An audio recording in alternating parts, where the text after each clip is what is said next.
Time travel பண்ண போற life பார்ட்னரை பார்த்து பார்த்து சூஸ் பண்ண வேண்டியது நம்ம பொறுப்பு. அவங்கள எப்படி ஒவ்வொரு விஷயமும் பார்த்து பார்த்து சூஸ் பண்றோமோ அது போலதான் நம்ம லைஃப்ல நடக்கிற நல்ல விஷயங்களும். இப்ப வெட்டிங் எடுத்துக்கொள்ளுங்களேன், அதுல ரொம்ப இம்பார்ட்டன்டான விஷயம் எது?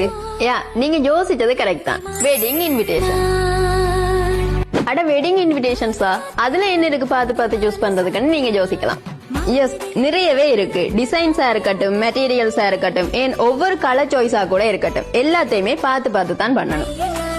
இதுக்கு சரியான இடம் எங்கன்னு தேடி தேடி டயர்ட் ஆகி போயிருக்கிறீங்களா? அப்படி என்ன உங்களுக்கு பெர்ஃபெக்ட் சாய்ஸ் ஜெனிஸ் தான். நீங்க ஆர்டர் பண்றதுல இருந்து உங்களுக்கு டெலிவர் பண்ற வரைக்குமான ஒவ்வொரு விஷயத்தையுமே உங்களோட செக் பண்ணி உங்களுக்கு மனசுக்கு பிடிச்ச மாதிரியான கஸ்டமைஸ் பண்ணப்பட்ட இன்விடேஷன்ஸையும் எடுத்துக்கொள்ளலாம். வெட்டிங் இன்விடேஷன் மட்டும் இல்ல, வெட்டிங்குக்கு தேவையான ஒட்டுமொத்த பேக்கேஜஸையும் எங்கள்கிட்ட இருந்து எடுத்துக்கொள்ளலாம். அதோட அழகான இந்த மாதிரி கேக் பாக்ஸா இருக்கட்டும், ரிட்டன் கிஃப்ட்ஸ் அண்ட் பலகாரம் போடக்கூடிய பேக்ஸா இருக்கட்டும், இப்படி எல்லாமே நீங்க எங்கள்கிட்ட இருந்து கஸ்டமைஸ் பண்ணி எடுத்துக்கொள்ளலாம்.